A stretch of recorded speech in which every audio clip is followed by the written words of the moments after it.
Hey, it's Elgin. It's Simple Lines Anatomy. And have you ever just been like, walking along and all of a sudden, my ankle, and you turn Scottish all of a sudden, and you don't know why that's happening, but your ankle, it goes out, and it starts to hurt a lot, and all of a sudden, these things right here, these what do you call them, ligaments, are very, very painful, which is a problem, but they should hurt because the whole ankle is collapsed on you. Now, I'm going to say right now that it is not entirely the ankle's fault. I will say in some cases it's probably not at all the ankle's fault because there's more mechanics going on than you'd think. It's more about how the whole body is influencing that ankle, how this whole thing comes together. So let's say we've got a person right here. Now take a picture of yourself. Do you look like this person? Hopefully not, because if that's the case, you've been designed by an untrained graphic designer. Because, self-taught is just as good as 4 years intensive school, right? It's not, turns out. Anyway, so the thing you have to understand is the body, even though it can be relatively straight, even though you can result in something that looks relatively straight up and down the eye lines level, the ankle lines level, you can have lots of curves, and ultimately you can weight bear too far to one side. We'll come back to that in a second. So let's look at the body as if it were like this cone, or let's look at the way the body represents forces as if it were this cone.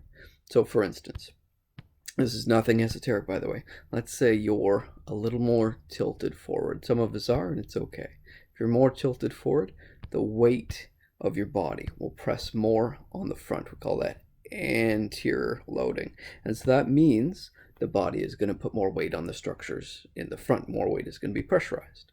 Conversely, if we put more weight on the back, we switch that up, it's going to do the same thing. More of the weight is going to be borne on the back of the structures.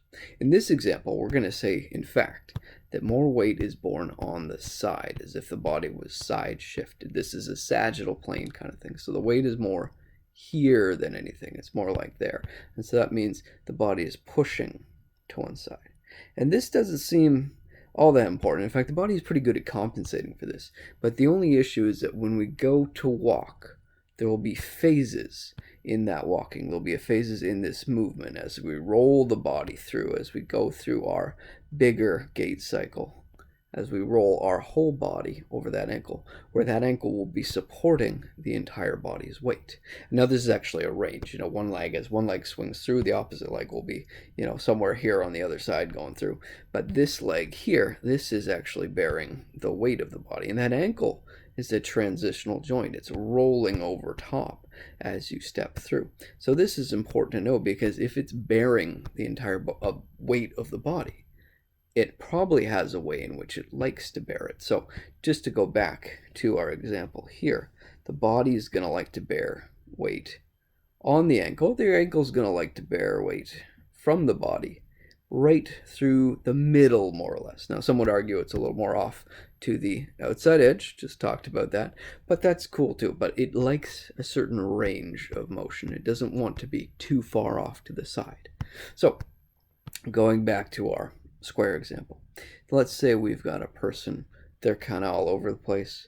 That's okay, they're working on it, but they are offside. So if you put the head's off a little bit like this, even though it can be relatively straight, it can maintain the island. You've got these bends that start to develop. And you've got these bends that go through the entire spine usually. So if the neck is bent one way, the thorax will be bent the other way. And then the lumbar spine going into the pelvis will, through a few joints, be bent the other way. And this creates what we call a compensatory mechanism. This person is actually relatively straight up and down. However, the individual parts, when looked at closer, are all bent up. And ultimately, what this can mean is even though they're balanced, even though they're relatively balanced, more of the weight is being pushed to one side. In this case, we're going to say it's towards the right sagittal plane. That means more of the weight is coming like that. It's coming on one side of the body. Is this a huge problem? Maybe not. But over time, it can create failure because eventually those joints, the lower joints, those knees and ankles, even though the body above it is relatively compensated for, it can't compensate all the time. It can't compensate forever. And so we'll start to see often a collapse. In this case, we're saying the knee on this one side is collapsing on this side. You'd call that like a genu valgus strain of the knee. And it doesn't really matter which side it's to. The body is going to push these joints, especially the joints in the lower limbs. It's going to push them to the point where they strain and stretch and deform over time. This is not good. And ultimately what that can do is that it will cause the collapse because the weight is on one side. It's as if the body was pressing on that ankle this way. And so it means that when we use it, it's going to tend to fold under this way. We call it that inside turn. And so going to our bigger picture here. So if the body's weight is off center, it's as if this part of the body was pushing it like those, as if this tibia fibula part of the ankle was being pushed to the outside. And so that means the angle is as if it's being pushed like that. So the ankle has almost no choice but to eventually fold underneath like this. At this point, it will separate, it'll elongate between the tibia, that guy, fibula, and the talus bone, which is right about there, which makes up the ankle. And anything on this lengthening side will be strained. Again, going back, those are our ankle ligaments. That's fibula to talus, fibula to calcaneus, and even fibula, a little bit forward. But those ligaments will become strained. Now, it could be that those ligaments are weak. There is a possibility for that. Some will argue that the ankle is just the ankle and it gets weak. And that does happen with repeated insults or old traumas. But the thing is, it may not be that at all. Reoccurring ankle sprains may simply be the cause of the upper body being off-center, being unequal in its weight distribution, or unfairly loading one side, causing that ankle to spin funny, causing it in an isolated way in a certain phase of walking, or just when we're standing on slightly uneven ground. That should never cause this. Cause it to load one side unfairly and collapse that ankle in. Now, what to do about it, of course, that's up to you.